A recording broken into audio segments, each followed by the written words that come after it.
ಇಂದು ಸುರಿದಂತಹ ಧಾರಾಕಾರ ಮಳೆಗೆ ಹಳೆ ಏರ್ಪೋರ್ಟ್ ರಸ್ತೆ ಏನಿದೆ ಆ ಒಂದು ಹಳೆ ವಿಮಾನ ನಿಲ್ದಾಣ ರಸ್ತೆಯಲ್ಲಿ ಎಷ್ಟರ ಮಟ್ಟಿಗೆ ನೀರು ನಿಂತ್ಕೊಂಡಿದೆ ಅನ್ನುವಂಥದ್ದನ್ನ ನೋಡ್ಬೋದಾಗತ್ತೆ. ಮಳೆ ನೀರು ಸಂಪೂರ್ಣವಾಗಿ ನಿಂತಿರುವಂತಹ ಕಾರಣದಿಂದಾಗಿ ಬರುವಂತಹ ವಾಹನಗಳ ಸವಾರರು ಪರದಾಡ್ತಾ ಇದ್ದಾರೆ. ಅದ್ರ ಜೊತೆಗೆ ಇಲ್ಲಿ ಏನ್ ನೀರು ನಿಂತ್ಕೊಂಡಿತ್ತು, ಈ ನೀರು ಸರಾಗವಾಗಿ ಹರಿದೋಗೋದಕ್ಕೂ ಕೂಡ ಜಾಗವೇ ಇರಲಿಲ್ಲ. ಹಾಗಾಗಿ ಇಲ್ಲೇ ಇದ್ದಂತಹ ಹಲಸೂರು ಟ್ರಾಫಿಕ್ ಪೊಲೀಸರು ಅದನ್ನ ಅಂದ್ರೆ ಇರುವಂತಹ ಏನು ಫುಟ್ಪಾತ್ ಏನಿದೆ ಆ ಒಂದು ಫುಟ್ಪಾತ್ ನ ತೆರವುಗೊಳಿಸಿ ನೀರನ್ನ ಇಲ್ಲಿಂದ ಈ ಫುಟ್ಪಾತ್ ಮೂಲಕವಾಗಿ ಹೋಗುವಂತ ನಿಟ್ಟಿನಲ್ಲಿ ಜಾಗವನ್ನ ಕೂಡ ಸದ್ಯಕ್ಕೆ ಮಾಡಿಕೊಡ್ತಾ ಇರುವಂತದ್ದು. JCB ಯನ್ನ ಬಳಸಿಕೊಂಡು ಇರುವಂತಹ ಫುಟ್ಪಾತ್ ಏನಿದೆ ಅದನ್ನ ತೆರವು ಮಾಡಿ ಆ ಮೂಲಕವಾಗಿ ಸದ್ಯಕ್ಕೆ ನೀರು ಕೂಡ ಹೊರ ಹೋಗ್ತಾ ಇರುವಂತದ್ದು.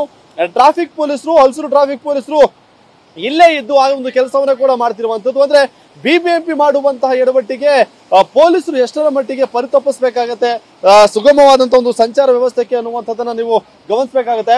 ಎಷ್ಟರ ಮಟ್ಟಿಗೆ ನೀರು ಇನ್ನೂ ಕೂಡ ನಿಂತ್ಕೊಂಡಿದೆ ಅನ್ನುವಂಥದ್ದನ್ನ ನೋಡ್ಬೇಕಾಗತ್ತೆ. ಅಂದ್ರೆ ಒಂದು ರೀತಿಯಾಗಿ ಹೇಳ್ಬೇಕಂದ್ರೆ ಕೆರೆ ಇನ್ಮೇಲೆ ಮನೆ ಕೆಲ್ಸಕ್ಕೆ ಹೆಲ್ಪ್ ಮಾಡ್ಬೇಕು ನೀವು. ಯಾಕೆ ನಿಂಗೆ ಎಲ್ಲರ ಕೆಲಸ ಸಿಗ್ತಾ? ಕೆಲ್ಸನ ನೋವೇ ನಾನೇ ಬಾಸ್ ಆಗ್ತೀನಿ. ಬಾಸ್ ಅದೇಗೆ? ಬಾಸ್ ವಾಲ ಬಿ ದ ಬಾಸ್ ಅಂತ ಇಲ್ಲಿನ ಒಂದು ರಸ್ತೆ ಕೂಡ ಆಗಿರುವಂತದ್ದು. ಇದು ನೋಡ್ತಾ ಇದ್ರೆ ಮೇಲ್ನೋಟಕ್ಕೆ ಇದು ರಸ್ತೆನ ಇಲ್ಲ ಕೆರೆನ ಅನ್ನುವಂತ ಅನುಮಾನ ಸಹಜವಾಗಿ ಮೂಡುತ್ತೆ. ಎಲ್ಲ ಒಂದ್ ಕಡೆ ನಾವೆಲ್ಲರೂ ಕೂಡ ಬ್ರ್ಯಾಂಡ್ ಬೆಂಗಳೂರು ವಿಚಾರವಾಗಿ ಮಾತಾಡ್ತೀವಿ.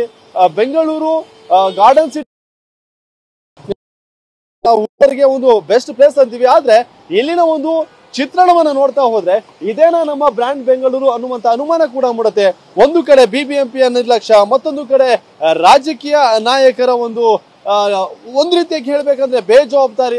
ಇದೆಲ್ಲದ್ರಿಂದಾಗಿ ಒಟ್ಟಲ್ಲಿ ಬೆಂಗಳೂರಿನ ಜನರು ಪ್ರತಿನಿತ್ಯ ಪರದಾಡುವಂತಹ ಒಂದು ಕೆಲಸ ಸದ್ಯಕ್ಕೆ ಆಗ್ತಾ ಇದೆ.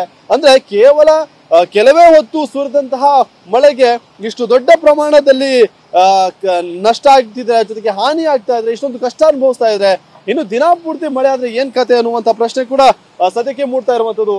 ಅಂದ್ರೆ ವಾಹನ ಸವಾರರು ಏನಾದ್ರು ಎಡಭಾಗಕ್ಕೆ ಬಂದ್ರೆ, ಬೈಕ್ ಸವಾರರು ಏನಾದ್ರು ಬಂದ್ರೆ ನಿಜಕ್ಕೂ ಕೂಡ ನೀರಲ್ಲಿ ಅವರು ಬೀಳೋದಂತೂ ಗ್ಯಾರಂಟಿ. ಹಾಗಾಗಿ ಅಲ್ಲಿ ಬರುವಂತಹ ವಾಹನ ಸವಾರರಿಗೆ ಡೈರೆಕ್ಷನ್ ಅನ್ನ ಕೊಟ್ಟು ಕೇವಲ ಬಲಭಾಗಕ್ಕೆ ಹೋಗುವಂತೆ ಕೂಡ ಟ್ರಾಫಿಕ್ ಪೊಲೀಸರು ಸೂಚಿಸಿರುವಂತದ್ದು.